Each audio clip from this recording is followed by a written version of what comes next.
What's going on, guys? It's Houston Sports Talk back another video day, and today the Pittsburgh Steelers have beat the Los Angeles Chargers 20-10.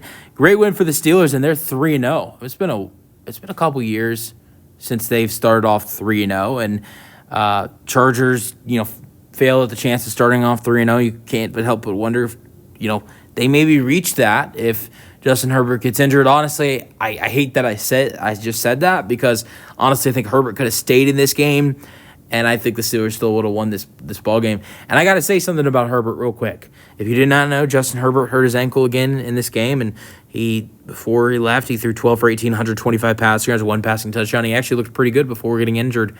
I hate that the Chargers played him in this game. They played him in this game. For starters, the fact that you're going up against a great defensive line, you got number 90 coming after you in TJ Watt, who reached his 99th sack in this game. We'll see if he gets to number 100 next week. That would be amazing for him. But you got TJ Watt coming after you. Yeah, Cameron Hayward coming after you. And I don't think Herbert was 100%. If I remember correctly, I remember him saying he wasn't 100%, but he felt like it was okay enough to go out there on the field. If he's not 100% going up against that defensive line and the Pittsburgh Steelers on the road, there is no reason to start him, and especially when you're going up against the Kansas City Chiefs next week. They play the Chiefs next week. That is a very important divisional matchup. So I feel like the Chargers still would have lost this game without Herbert. I thought it would have been a good decision if you did not have Justin Herbert play in this game, and you rested him and got him healthy and prepared for the Kansas City Chiefs next week.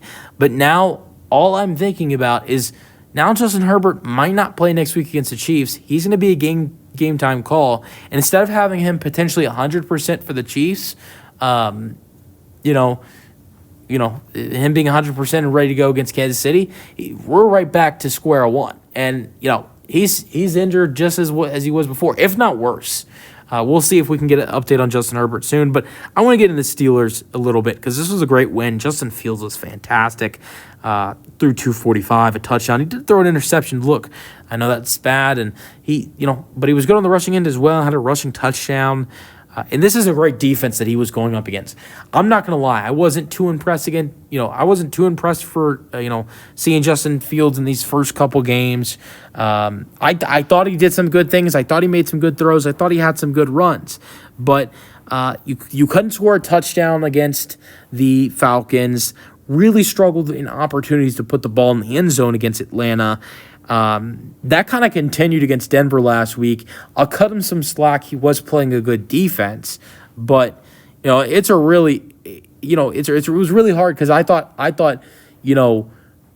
my mindset over the last 2 weeks has been, I feel like Russ can do better in those situations. I feel like they'll score more than 13 points against the Broncos with Russ in at quarterback, or they'll score more than what was it in week 1? 18 points against the Falcons, and after week 1, my thought process was, I don't think Russ is going to have to settle for 6 field goals against the Falcons. But then going into this game, honestly, with what we saw from Justin Fields in this game, I don't think Russ has this type of performance against a great Chargers defense like this. I mean, I know Russ has had some good games over the last couple years against the Chargers, being in their division, but this is a much more improved Chargers defense now with Jim Harbaugh coming in and making some improvements. And so, they look really good this year. They've looked really good and have a really solid defense. So, I was really impressed with the way the Steelers came in and played in this ball game, and now they're 3-0. Let's go over the scoring summary real quick. So Justin Herbert threw a 27-yard touchdown pass to Quentin Johnson, made it 7-0. Justin Fields then tied the game up in the second quarter with a 5-yard touchdown run. Cameron Dicker made a 28-yarder, made it 10-7 with 3 minutes remaining in the first half. Boswell ties the game up in the third with a 38-yarder. Fourth quarter, we got 2 scores, both of the Steelers. Chris Boswell, 30-yarder, 13-10. Justin Fields' 55-yard touchdown pass to Calvin Austin, the third, 20-10. Game leaders, Justin Herbert, 12 for 18, 125 passing yards, 1 passing touchdown. Justin Fields, 25 for 32, 245 passing yards, 1 passing touchdown, 1 interception thrown. One interception thrown. And J.K. Dobbins had 15 carries, 44 rushing yards, which, I thought he was going to have a more down game than what we've seen in the last couple weeks going up against the Steelers defense. Najee Harris had 18 carries for 70 rushing yards.